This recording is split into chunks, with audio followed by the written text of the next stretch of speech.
All right, so welcome to the Footwear Intern podcast. This is podcast number 3. And Downing, I once upon a time took a public speaking class in college, and we worked on not using filler words. And every time that I go back and listen to one of these podcasts, I realize that I'm often saying or whatever, just like picking myself apart. But It's natural. It my happens. right, my commitment is to be a little better today. Like the 1% better each day. So maybe I'll Nice. I'll take off one of those. And there there's Nice. there's one already. But Downing, super stoked to have you on the podcast.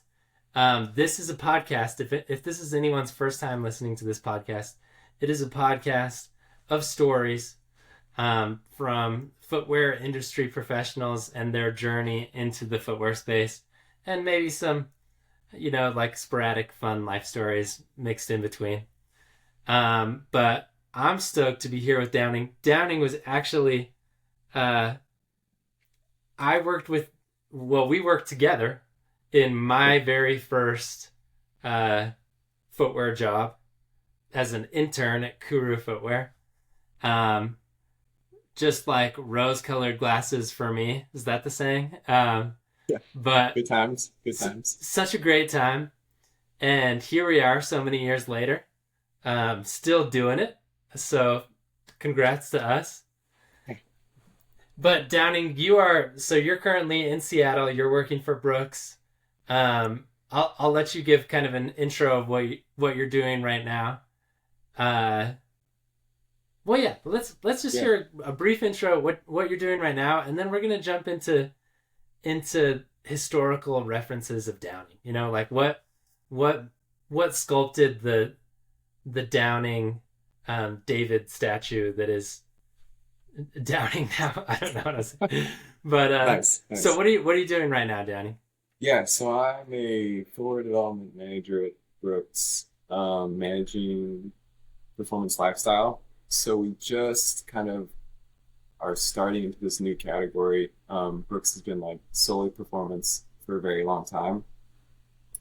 But we have such like a deep performance running heritage that goes back, decades. And so finally decided like, hey, let's open up the vault. Let's bring back some of our old styles, but then let's do it, um, also bringing a performance element into it. So I was doing inline development for the past 3 years. I do some really cool projects there, and then this opportunity kind of came along. So kind of managing the development of this new category. Oh, okay. So is this a new shift? Did you just get? When did you start It this? happened like 6 months ago. Oh, Yeah, okay. Because so you pretty told me new. that you were in a manager position now, but I didn't know. Because you guys are releasing like a lot of heat right now, right? Like you've got some pretty crazy stuff that have come out, and I've seen like little snippets of like lifestyle shoes that have been announced. Am I right? Yeah, yeah, yeah. So our first launch is going to be in March, March 13th. We did a collaboration with Jeff Staple for the Mm. first kind of relaunch of the Adrenaline GTS 4, which was originally in 2002, I think, is when it came out. Yeah. So yeah, that'll kick it off. We'll have some more colorways of that. We've got like a 70s era runner coming following month, and then trail style coming in May. So like a lot of exciting stuff for sure. Wild. That's super cool. I think honestly like my favorite lifestyle stuff, at least of recent, is like the old performance. Like I feel like you've seen it in like Solomon, Yeah, even like Hoka's dipped into obviously like a shorter history, but into their past. So obviously Nike, so many other companies, but totally. I think the performance dip of lifestyle, like old school lifestyle run, is really cool. So I'm excited to see what you've got in the pipeline. Yeah, it's been a blast. It's been so fun to work on. So yeah, I'm excited. Okay, well, Downing, that's where you're at right now, and we'll get more into that. But we wanna dive into the weeds. Imagine you're sitting in your like a footwear therapist lounge couch, and you're thinking back to what's brought you to this moment. But what's kind of your background? How did you when did you realize you loved footwear? How did it all start? Yeah, I mean, going way back, I played a little bit of high school basketball. So like basketball sneakers was kind of always into that, like that. Didn't ever really think of it as a career. My senior year in college, I decided to take an apparel like construction class, like sew Interesting. some clothes. And I had to do that. Yeah. And so that I was in that class and then like realized like, oh, there's like apparel jobs. Like, so that led me to like, oh, let's look at some job boards, Nike, Adidas, stuff like that. Um, Thought that would be kind of cool. I was studying manufacturing engineering at the time. And at the same time working in engineering internship for Blend Tech, like a kitchen blender company. So I had the engineering side, um, but then thought like, oh, like sportswear is cool. I've always liked sneakers. What could I do there? And then my best friend actually introduced me to Pencil Okay. in Portland at the time. And he's like, yeah, you should apply. He had already attended a program, I think. And we both applied, both got in, um, went to the 4 week program. And then that's when it was like, all right, like this is what I want to do for a career. Yeah. And that just like made it clear for me. Uh, and yeah, so came back from that, graduated, worked as an engineer, but then on the side was like working on like a footwear portfolio. Like, what could this be? Um, so I got my first job at a company in Salt Lake doing footwear development. Wow. Okay, so I guess even when so is manufacturing engineering, Yeah, what's I guess to like what you were learning and the like career outcome, like what's kind of the difference between that and development? yeah. It went right into development really well, actually. So I mean, manufacturing engineering is just like basically how manufacturing engineers figure out how to build the products that industrial designers design. So, Oh, I okay. mean, they should be working together, right, to like design for manufacturing and everything. But yeah, Yeah. so coursework was like product development, um, tooling engineering, quality assurance, project management, that type of stuff, Hmm. which is like a lot of what I'm doing as a Fluid developer right now. So it kind of just Totally. like worked out perfectly. Yeah. Um, when when you heard of Pencil, had it just barely launched? Or like how new was Pencil? Um, because I think when that around that same time when you went, that's kind of when I started to hear about it too. But I guess I don't know like the overall history of Pencil. Do you know Right. how new it was when you went? I honestly don't. It was probably maybe it was early for sure. Yeah, Maybe first or second year. it's still in Portland though, Um, right? Still in Portland, yeah. And so, man, I'm trying to remember like who that was. Maybe that was 2015. I can't remember. Yeah. But yeah, so it was relatively new. Um, What was the and course yeah, structure like? What did you learn when you went to the when you went through it? so this program was sponsored by Foot Locker and Asics, and so we kind of they gave us a brief and went through it. But they had the program divided into three tracks. There was brand, color material, and then design. Hmm. We kind of divided all the students up in those, and then created project teams. So like each project team had a brand person, a CMF, and then a designer. I Oh, did cool. CMF because that was like the closest thing to engineering-ish, and like I Yeah. knew I wasn't a designer, like a footwear designer, so like that should be good. Um, so we run through the program. It was really neat. I mean, we got a project brief. We were on phone calls with like VP of Foot Locker, VP of Asics. They were kind of giving us the download on what the project was, who their target consumer was, all those things, and then we kind of worked on a couple iterations until our final presentation at the end of the 3 weeks. That's awesome. Did you feel like coming out of it because that so was that now I know you just said it, but so you finished college and then you did Pencil, or was that before you finished? I finished, graduated, and then went. It was like a month later. Graduated in May, and then the program was in June. Oh, cool. Yeah. And how soon after that did you get your first job in footwear?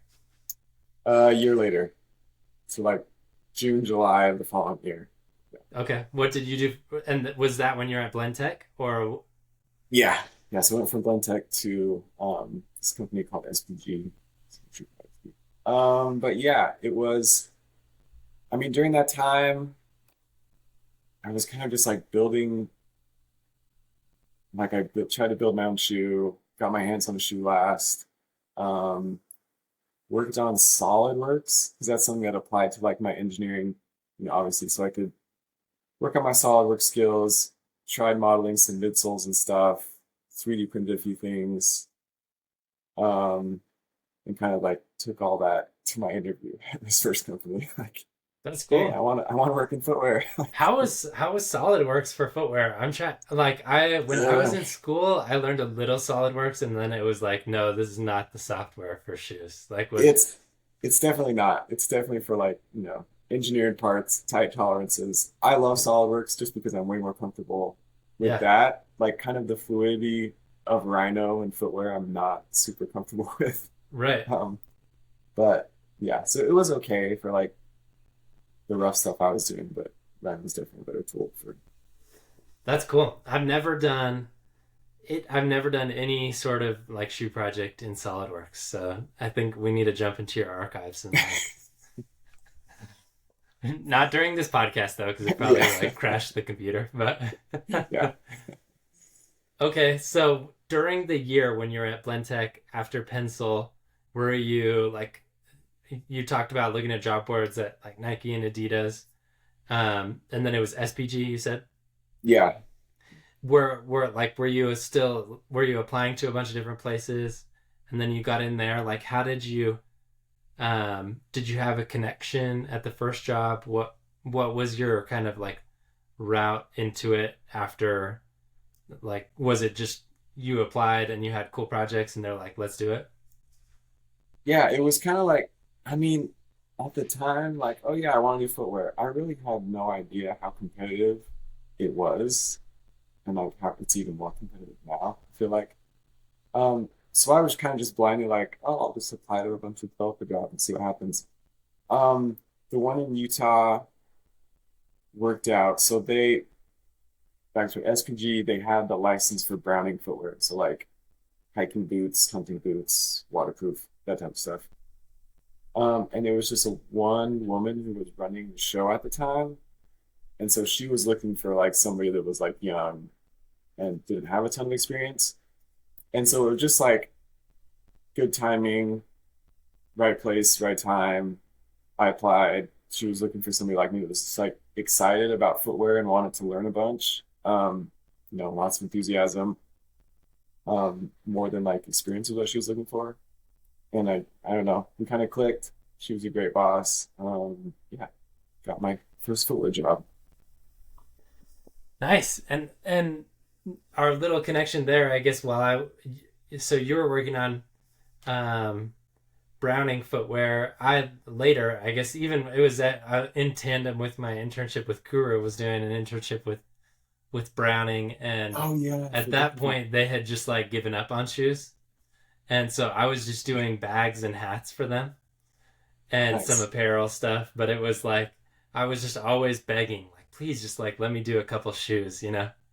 And then eventually I just like quit so that I could work at a shoe store because I wanted to be around shoes. But Shoes. it was um so how long were you at SPG, and what was your role there? And So yeah, at SPG, I mean, there was only two of us, so it was super small. So we would do like together, we do like a little bit of everything. So a little bit of like PLM, where we like, kind of build a line plan of what we thought should exist.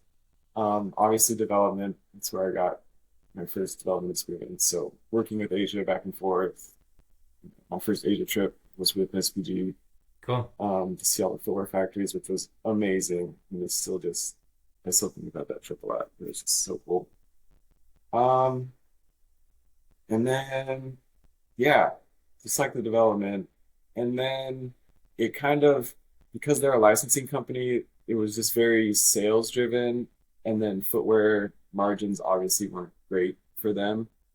So I think within a year after me getting a job there, they cut footwear entirely. So it's like, oh, that was fun. So were you laid off, or had you already like moved into somewhere else? I had already connected with Kuru, and I think I got hired there like a month before they cut the footwear program. So like just barely got out in time. But did you Yeah. know, like, was the writing on the wall, or A little bit. They had the woman that hired me, she had left. So they had brought in somebody new, but then I could tell like it wasn't a great fit. And so I just said, I should probably start looking for something else. So yeah? worked out. Um. Okay, so SPG, Browning shoes, first Asia trip. Um. That's pretty awesome though. In your first year with the job, for me, and I don't know if this is like if I can say this in a shoe podcast, having worked in the footwear industry for a couple of years, but the my first Asia trip was only a year and a half ago. Oh, Because nice. I think you went to Asia while I was an intern at Kuru, and I think I asked to go too, or maybe you didn't go. I can't remember, but there was obviously no taking an intern to Asia, but then it was like, then since then, I mean, COVID happened, what, 5 years ago now? It's been 5 years?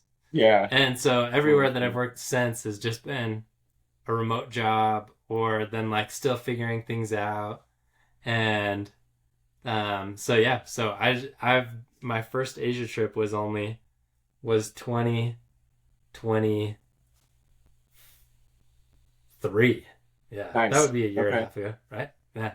Yeah. So kind of crazy. What was How like? was it? It was awesome. I loved it. Amazing, right? Yeah, Just it like was so cool. so crazy. Yeah. I was like absolutely stuffed the whole time because everywhere I went, it was just like a massive feast. Yeah. Every Um, time, every supplier. Yeah. yeah, it was so awesome. I was honestly like a little bit nervous, just like about food and everything. And the only time that I got some like serious stomach issues was when we had American food. I know that's We how, got some like KFC and pizza, and that was like, man, that one was tough. dude, that's exactly. Oh man, I was gonna say KFC and pizza does Were it for me every time. It's like, yeah, just don't eat that. yeah, You'll be fine. yeah, they were like, Oh, that's hilarious. and it was synonymous. American food is fast food, so they were like, let's get you some American fast food or American food fast food. And I was like, all right, let's do it. But yeah, it was not true comfort food. Yeah. But yeah, no, it was awesome.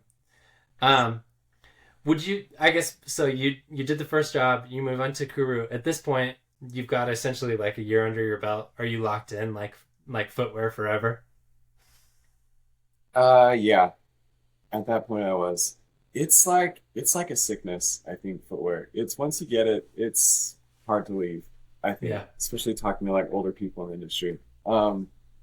So yeah, it was like, unless something, drastic happened, I always kind of had engineering to fall back on. But yeah, it's locked in footwear. Right.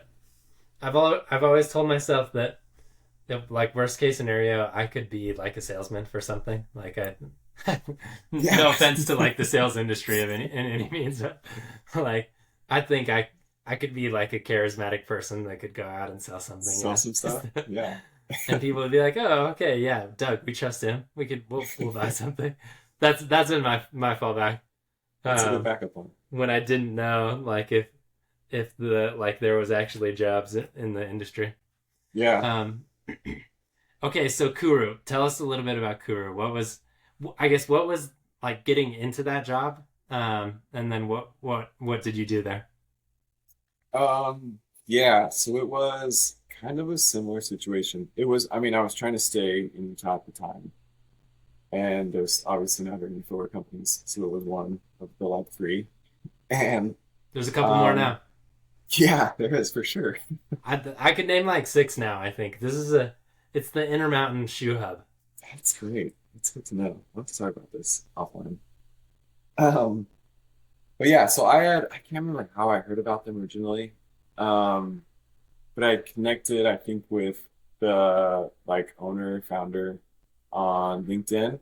Yeah. Just like connected, and then I think he was like, "Yeah, we're actually opening up developer role in the next couple months. So like, let's stay in contact." Um, so yeah, a little bit later, had an interview with them. They liked me and got hired on. And yeah, the same thing. Like there was three, four of us in footwear. So there was development manager, um, PLM, and then like another developer. Me. So yeah, it was a lot of again like doing lots of things. Like any advice I would give to anybody looking to get in footwear, everybody wants to work at the big brands. If you can get in with a small brand, you're going to learn so much more and so much faster. Um, so yeah, I mean, crew was there for 3 years, and it's doing everything from like obviously development, so beginning to end, new uppers, new toolings. Um, did some of the color design because we didn't have a color designer, so we kind of broke that up among the teammates. Materials, I love materials anyway from my time at Pencil. I'm just kind of Yeah. always liked materials, and like leading with those. And so I kind of took it on myself, like, I'm going to build a material library, and then we'll kind of, build up our supplier base and stuff. So I did that. Wear testing, which I hated, just like managing that. And Yeah. I'm so glad I don't have to do that anymore. But it was just like a lot of different things. So I got to experience and like, you know, beginning to end how a shoe is kind of created and commercialized. So really good experience. Right. The um I remember also, like you said, I think very eloquently, like the sickness of wanting to be in the footwear industry. Um, the like, I can't even remember if I had connected with you or how things worked out for me at Kuru. I think there was a development manager, and I messaged him, and it was um like someone was, and I was like, hey, I'd do anything like shadow internship, like just to like please give me some experience. And I think it was Lindsay who was going on maternity leave, or Oh yeah, she went on maternity and someone needed some help. yeah. Yeah. So just like luckily there was like there was no internship actually, and it was more like you needed her role filled for a couple months while she was gone. Yes. And because even after I was like begging, like, can I do anything to like stay here?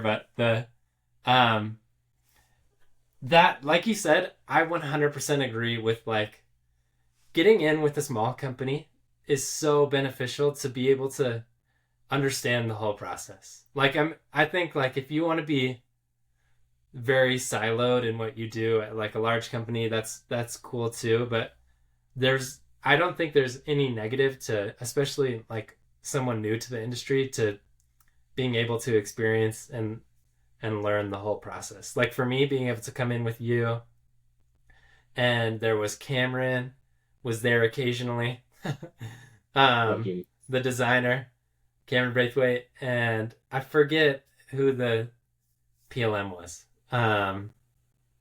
Lauren. Lauren. Okay, I was gonna say Yeah, Lauren, yeah. and Yep. um, and then actually it was after, like right after I was hired, the development manager like 1 week later quit. Do you remember that? Oh yeah, yeah. I honestly can't remember his name either, but I was so Russell. grateful that he gave me the job. It was Russell. Yeah, yeah.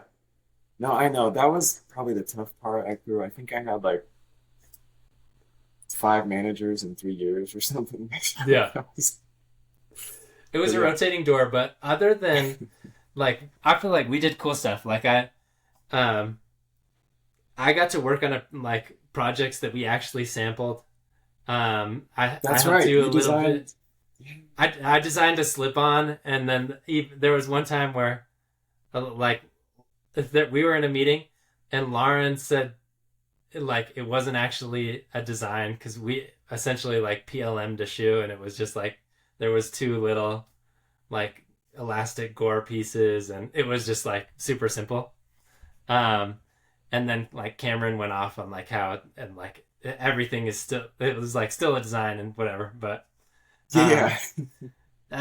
there were just so many cool moments where like um just like sitting with you, being able to understand development more. I think I took over some of the field testing while I was there. I think you managed it, but I would like send him an email or something and Yeah, that's right. mail out the shoes, and then it was like my first time going through like color confirmation samples and um, looking at all like the terrible glue jobs that we had. That was like the first time where I realized like if you looked at any shoe, you could probably find a flaw. Find defects, yeah. Yeah, because it was like uh, I remember at some point it was like, okay, Downing, like when, like where do we like not draw the line and let some of these slide? Because it was like if you set this shoe down on the table, like it's a little bit wobbly, you know, like um, but I don't know, that was fun. Kuru also had excellent snacks. They did Um, have good snacks. I've had a That's couple right. other jobs like at Black Diamond.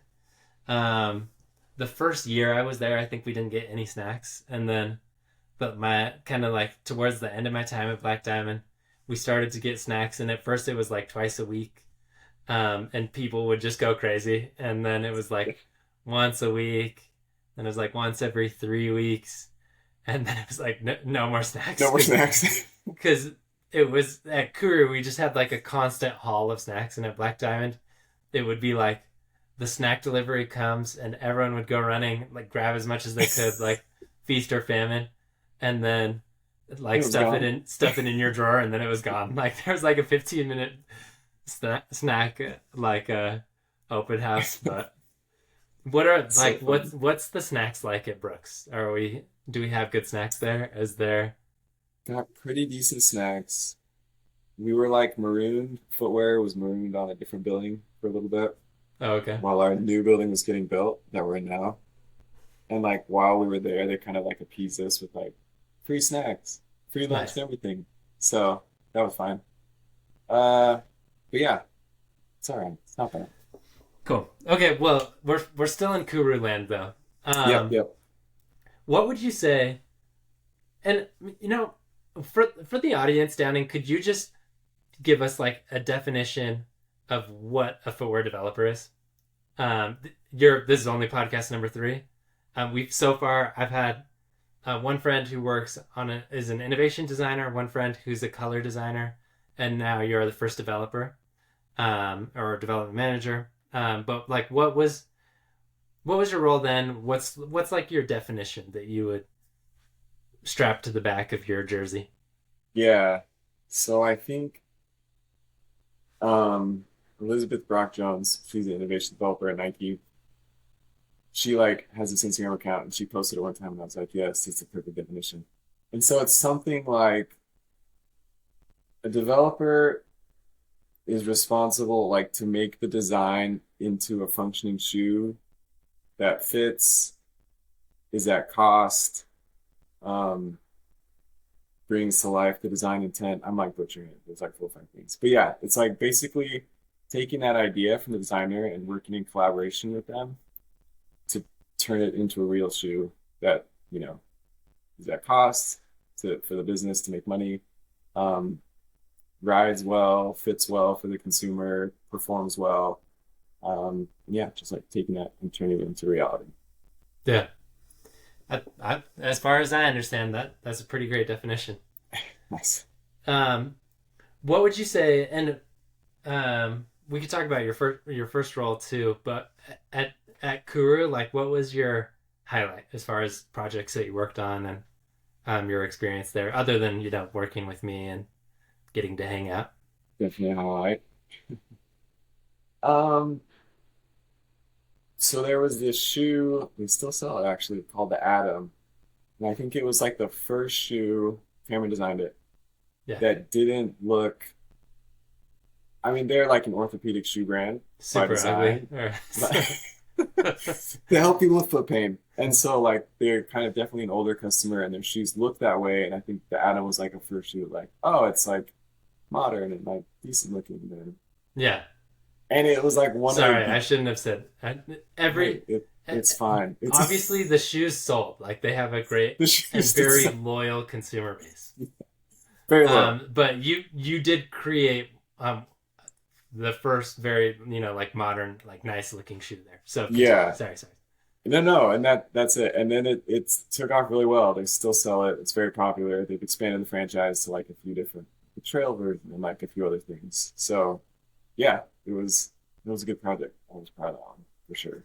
Yeah, I remember at least when I was there, and this is I'm obviously like very green into the footwear industry, but like conversations of like the shoe was doing too well, like it was selling so much that it was like cannibalizing some. I forget what the style was that was the previous winner, but it kind of looked more like a Skechers shoe. Quantum. Yeah, Quantum. yeah, Yep. and um and then this one came in and was just like exploding. And then I remember the conversations like, is this a good thing? It's like, this is awesome. Right. Like Yeah. people love the shoe and it looks really nice. People love it. Yeah, sure. I'm trying to think what else. One of the coolest things I did too, we did like a last standardization project. Mm. So I got to dive in like to every last that the brand had, worked with Jones and Vining to like analyze them and like how do we get fit consistent across our line and all that stuff. And that's just like right now at Brooks, we have an engineering team that handles that stuff. So like I would never get that experience, but I got it at Kuru because it's like a small brand, and so that was a lot of good learnings from that. For sure. Another plug for the small brand learnings. Yeah, yeah. Okay, so you're at Kuru. This is job number 2. You were there for 3 years. And then from Kuru, what was your transition to Brooks now? I guess I just think it's interesting, which is obviously why we're doing this, but I think it's interesting to hear for people like the first job obviously is really big, just like getting into the industry. I think that's like this is what I tell people a lot. Like once like getting into the industry is really hard and super competitive. But once you're in and you have a job, it's easier to like maneuver to a new position or something like that. I feel like it's hard for companies to like give you that like first bite at the apple as far as experience goes, or at least it seems like it's harder to attain. But what was it like moving on then from Kuru to Brooks? Yeah, so I mean, the goal had always been from the beginning to get to a performance brand. Yeah. And I kind of had my heart set on either basketball or running. And so those were kind of what I was applying for. I mean, it was tough. I think I haven't counted how many job applications I sent over like my time at Kuru, but it was a lot. I remember you doing it. I honestly, Downing, I remember I was so naive at the time, but I was just like, what is Downing doing? Like he has a job in the industry. I think I even like said this to you. I don't know if you remember that. But I understand now like the drive to like obviously you wanted to work in performance and like get to like these like really high level projects that you're doing now. But at the time I was like, this guy, he like doesn't appreciate what he's got, you know. And that's probably true. I'm sure you know. But I mean, you were always working hard, and I think you appreciated the moment. But I was like, I could sense your hunger for more. Yeah. And so, yeah, I mean, that was kind of how it happened. Crew was great. Again, it was just, like I said, there was a lot of manager turnover, so it got kind of just exhausting. I was like, I need somewhere a bit more stable to help me to like get better as a developer. Totally. Increase my skill set. So yeah, started looking, applied to like every performance footwear brand, interviewed at most of them, denied obviously by a lot of them. And then, yeah, there were some openings at Brooks, um, who I hadn't initially considered, but then Cameron had come from Brooks and kind of put Yeah. me onto them. And then I knew they made good running shoes, but didn't have like thought more about that. So yeah, a role opened up. I applied for it, but they're like, you know what? It was like in associate dev, something like very entry level. They're like, you probably have more experience in this. So like, we're gonna be opening up some more jobs in a few months.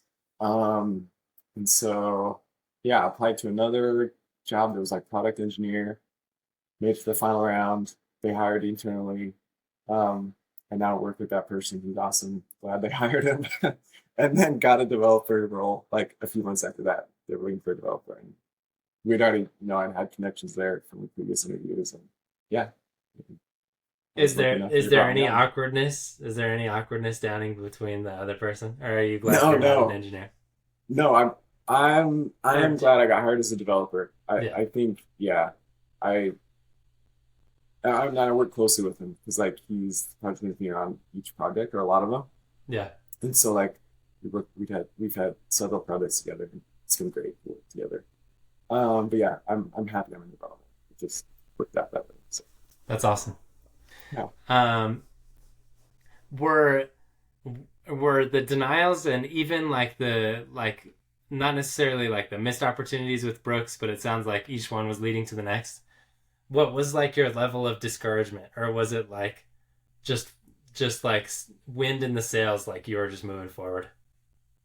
It it got brutal, especially I'm trying to think during COVID, obviously. But I mean, I was like final round it on. They flew me out there, interviews, everything. But after the interview, I knew I didn't get that one. I just the interview did not go well. I was the final candidate, easy. Then obviously that imploded. Glad I didn't get that job. Yeah, Um, and so yeah, it gets discouraging when you know you're getting close and you know like final round, final two or three candidates, and then you don't get it. Um, but it's like yeah, it's just like perseverance. It's just so competitive. You just gotta wait until everything lines up and you find your spot. with Brooks especially, did you have? I mean, you talked about the different like interviews that you had been in, but did you have connections there beforehand, or was it just like submitting your resume and then like they called you up for an interview? Yeah, I think Cameron had put a good word in for me Hmm. initially with somebody.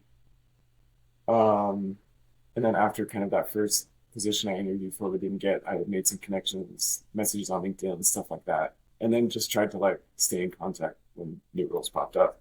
Yeah.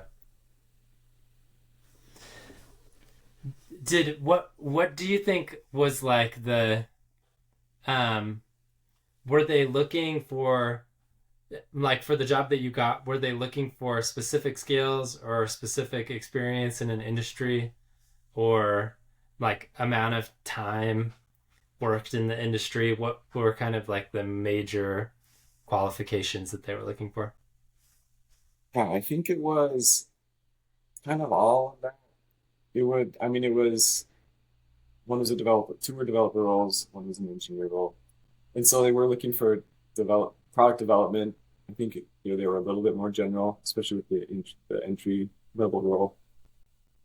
But yeah, forward development experience, engineering experience, like would have worked. Um, and then yeah, just like experience and passion too. I think for the brand and the product, and then obviously for the work. But Okay, so I remember you being into running when we were at Kuru. I love running. nice. Um, I have was not into running. Running has been like a recent life passion that I've discovered. Um, but have you always loved running? Did you like when uh and what's like your, because I guess I'm just assuming that from um Brooks seems like a company from, I know you and a couple other people that work there. it seems like a company that's like pretty core to the sport. Like, what's your running taste and love right now, and Yeah, history? yeah. So I kind of forgot that I was already running my crew. Yeah.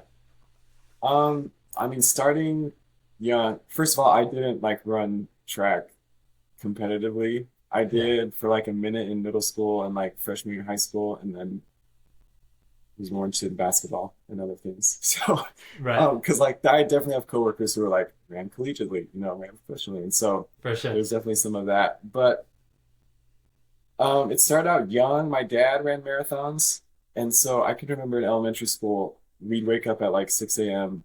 and he'd be like, "All right, let's go run." BYU has the indoor track, Yeah. so we'd like go run miles before school with my dad at the That's indoor awesome. track, which was awesome. My grandpa always liked track meets, and like I had been to a few at BYU with him. Yeah. And then my dad ran marathons, my sister ran a few marathons. And so it kind of always like been there, even though I didn't like run cross country or anything, Yeah. it kind of always been like a way for me to condition, but then I liked it a little more than that. So like off season, I would just be running, and then yeah, kind of got into like racing. So I've done a few half marathons. I don't know if I'll ever do a marathon. It's just, I don't know if my knees can take it, but yeah, it's turned into something that like I really enjoy. Um, Training kind of goes up and down depending on what I'm doing and what my life is like at the time. But yeah, That's awesome. The um I've Do you have like local places in Seattle that you like to run? Do you live Are you in like Seattle or a neighboring I'm like city? a few miles north. Yeah, Mount Lake Terrace, just outside of Seattle. Do you have Um, awesome trail runs or is it like road runs? What's the vibe? there's mostly road, so there's this awesome trail called the Burt Gilman. It's actually I can pick it up like a mile and a half from my house, and it runs all the way to my office around Seattle out to the beach. So like I'll usually run that trail. Like I'll go into work early, run on that trail, shower, work, whatever. Sometimes we'll do like a lunch run, with some coworkers or something. So yeah, there's definitely good trails. Um, I'm trying to think where else. There's lots of races up here. Yeah, I've only been to Seattle once. I saw because I lived in Portland for 2 years. But it was that's right. also like COVID and everything. Um, so we came up to Seattle once, and I was just like blown away. I guess I and this is nothing against Portland, but like Portland was in a pretty bad place when I lived there. Yeah, for sure. And where I was going to school and also working was probably like the worst part of Portland. um, but in which I love Portland. I love the Pacific Northwest, but just as far as like a city goes, when I lived there, um, I just remember thinking Seattle was so clean and like beautiful, and maybe I was just in the right place at the right time. But can you attest to this? Is this true? Is this how Seattle people feel about Portlanders? Um, Maybe a little bit. I mean, there's definitely Seattle's had its troubles coming out of Right. COVID for sure. Certain parts of downtown. I mean, there was some issues on the exit that I would take to work. There was problems for a while, but yeah, um, I would say it's a little bit cleaner than Portland for sure, and it is beautiful. I mean, it's just so green. And coming from Utah, it's just like still blows me away, like Right. the trees and the greenery. But yeah, and for us, my family, it's been like the right size of city. Mm. Like it's big enough that it's got like kind of big city stuff, but it's not like you can still get downtown pretty quickly. You can Yeah. still get around pretty easily. It's not like super dense. So we like it here. That's nice. Is so you insinuated a little bit that that the footwear team had moved when you guys were looking for a new building. So I think when when I was there, I just like as we were driving through, I like drove past the Brooks offices, and it was near like a body of water. I can't remember if Oh that was yeah, like Lake Union. connected to the ocean or something. Yeah, But it yeah. was. So Are you still there or have you moved? yeah, so we've got that building you drove by, and then we've got another one, the new one we just moved into, that's like right behind it. It's across the street. Oh, cool. So yeah, we're right there. Yeah, right on Lake Union. It's beautiful. Nice. Um, so you talked about some of the lifestyle stuff. Can you tell us anything in your um first has it been 3 years? Is the Yeah, about 3.5. Yeah. So in your first 3 years, can you give us any highlights on cool projects that you've done? Yeah. So when I got there, I got assigned to like speed category shoes. So kind of like lighter weight, Mm. faster trainers. And so that was a lot of fun. The first one, I felt like we didn't have the best toolbox, just like the foam and everything. So like we did the best we could. Yeah. Proud of it, but it wasn't anything wild in market.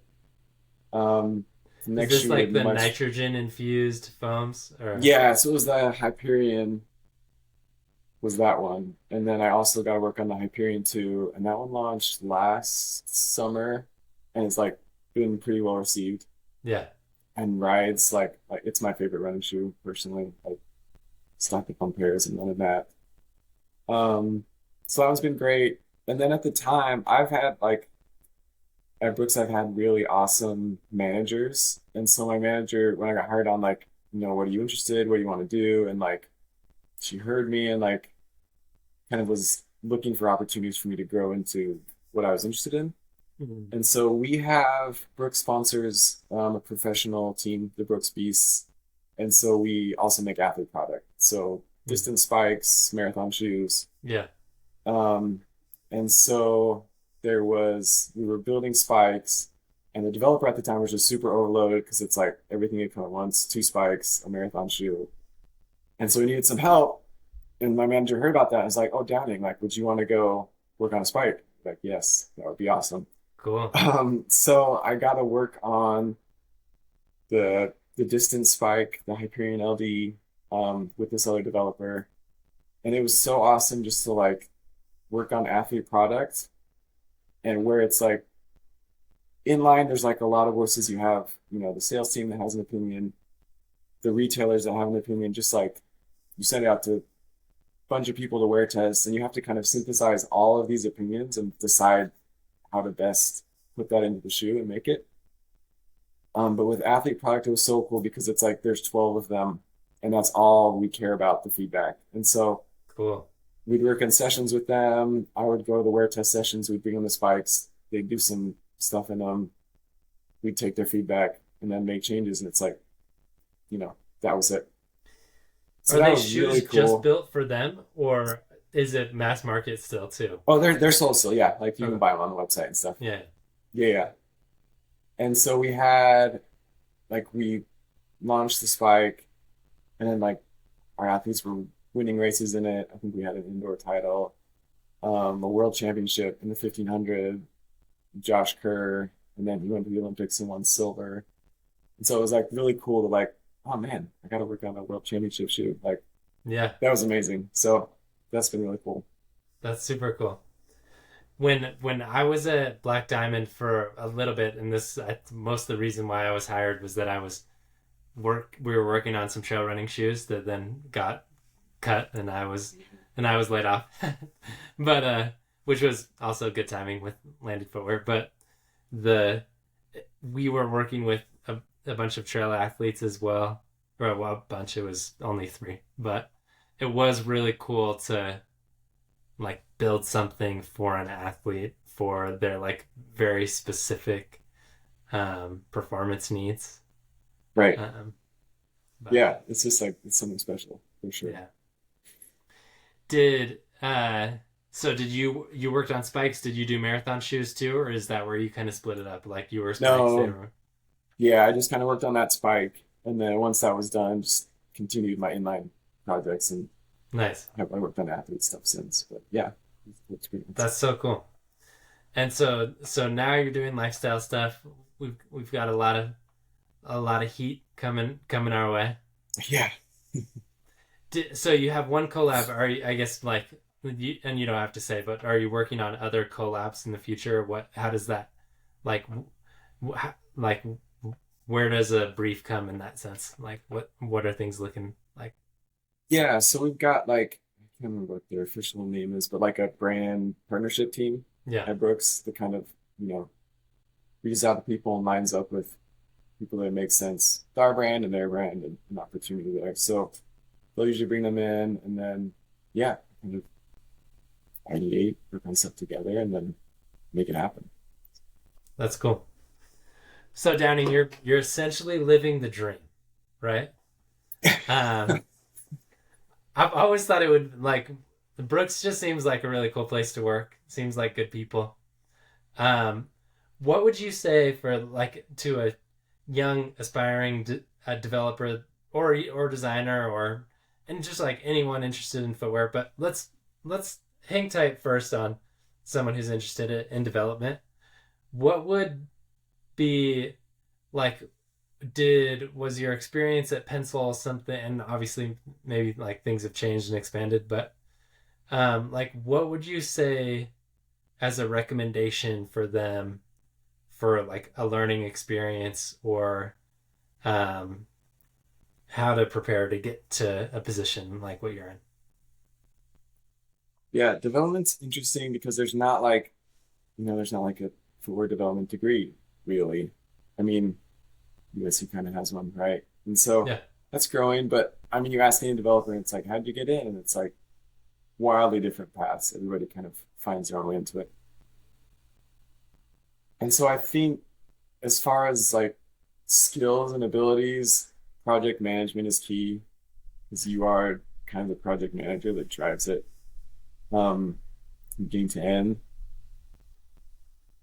But then other than that, I think it's just a lot of following your own curiosity and like taking like any way that you can learn about footwear and get experience, whether that's through like a pencil class or some other type of class. Um, it's just like, yeah, just try and get some type of experience. Um, and then show your passion for it, I think, is at least how I did it. So Yeah. For development, do you request portfolios as well? Or like how would a portfolio for someone wanting to be in development differ from like a design portfolio? Obviously, there's like clear things that like sketching or whatever, but like what would you expect to like receive in an application? yeah, so for development, yeah, I keep a portfolio. I apply with one, our books and everything, and it's you want to show like the problems that you solved and how you solved them. I think Mm, that's a lot of what development is just solving the problems yeah, to bring something to life. And so yeah, it's where designers kind of show the design intent and all of that. The developer should show like these were the problems. This is how we solved them and got there. So you can kind of see your thinking and how you work through that. yeah, cool. The um, if someone were to visit Seattle, what's like three things that they need to do upon arrival? So hard. Um, Or maybe it's like within a week of being Novel. there. Within a week. I mean, Pike Place Market is like the tourist spot, but I know Right. it's worth seeing, and there's really good food there. Yeah. So go try a bunch of the food there. Um, Great views of the water. That's where I was, and I was like, wow, this place is so beautiful, so clean. Okay, nice. Yeah. Yeah. So that's definitely one. I think there's a bunch of nature that's not too far away. Like, Yeah. get out on a hike, Snoqualmie Falls. There's a few other ones around there like aren't too far. They're beautiful. And then if you've got like time, try and get out to an island maybe. Like the Washington ferry system is awesome. Yeah. So take a ferry somewhere would be my recommendation. Okay. Pike's Place, nature, local, close by nature, and a ferry. Take a ferry. Yeah.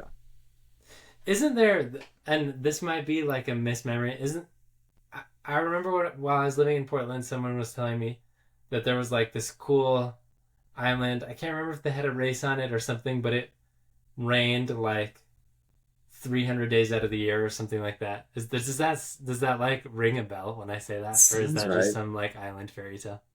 I mean, there's like, yeah, I don't know that specifically. Like Maybe Bainbridge not that many Island is days. close.